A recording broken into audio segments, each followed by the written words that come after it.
শীতের সকালে খাওয়ার জন্য একটা দারুণ জলখাবার আজকে আপনাদের সাথে শেয়ার করব। প্রথমে 1.5 কাপ আতপ চাল, 1/2 কাপ সেদ্ধ চাল, 1 কাপ বিউলির ডাল আর 2 চামচ মতো ছোলার ডাল 6 থেকে 7 ঘন্টা ভিজিয়ে রেখে ভালো করে পেস্ট করে নিতে হবে। খুব বেশি ঘনও হবে না, আবার খুব বেশি পাতলাও হবে না, আর যেন সুজির মতো একটু দানা দানা হয়। এরপর একটা চাটনি তৈরি করে নেব। নারকেল কুচি, আদা, বাদাম, কয়েকটা কাঁচা লঙ্কা আর ধনেপাতা দিয়ে আর খুব সামান্য জল দিয়ে একটা পেস্ট তৈরি করে নেব।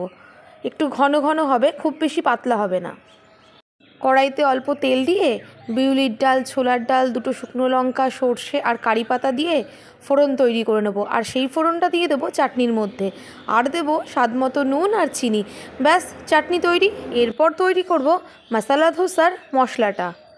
কড়াইতে বেশ খানিকটা তেল দিয়ে 1 চামচ করে বিউলির ডাল, ছোলার ডাল, 1/2 চামচ সর্ষে, 2টো শুকনো লঙ্কা আর বেশ কয়েকটা কারি পাতা ফোড়ন দিয়ে দেবো পেঁয়াজ কুচি, আদা কুচি, লঙ্কা কুচি, হলুদ, স্বাদ মতো নুন আর খুব সামান্য পরিমাণে চিনি। ব্যাস, একটু কষা হয়ে গেলেই দিয়ে দেব আগে থেকে সেদ্ধ করে ম্যাশ করা আলু। এবার একটুখানি নাড়িয়ে চাড়িয়ে সব মশলাগুলো মিশে গেলেই তৈরি মশলা। আর শেষে দেবো একটু ধনেপাতা কুচি। চাল আর ডাল বেটে যেই ব্যাটারটা তৈরি করে নিয়েছিলাম সেটা আমি 10 থেকে 12 ঘন্টা ভিজিয়ে রেখেছিলাম। যদি গরমকাল হয় সেটা 7 থেকে 8 ঘন্টা রাখলেই চলে, শীতকাল হলে একটু বেশি সময় লাগে। এবার ওই ব্যাটারে স্বাদ মতো নুন, খুব অল্প পরিমাণে চিনি আর প্রয়োজন মতো জল দিয়ে একটু পাতলা করে নিলাম।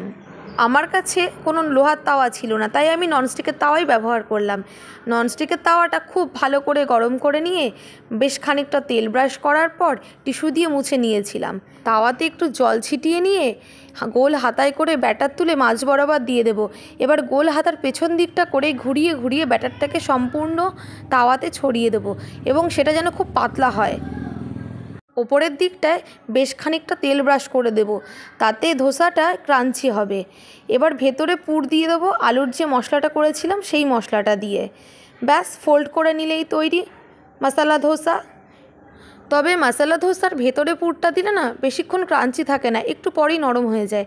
তাই আমি মশলাটা আলাদা খেতেই বেশি পছন্দ করি। আমি আলাদাভাবেই চাটনি আর মশলাটা নিয়েছিলাম। ব্যাস, একটু চাটনি দিয়ে আর আলুটা দিয়ে খেতে স্বর্গসুখ।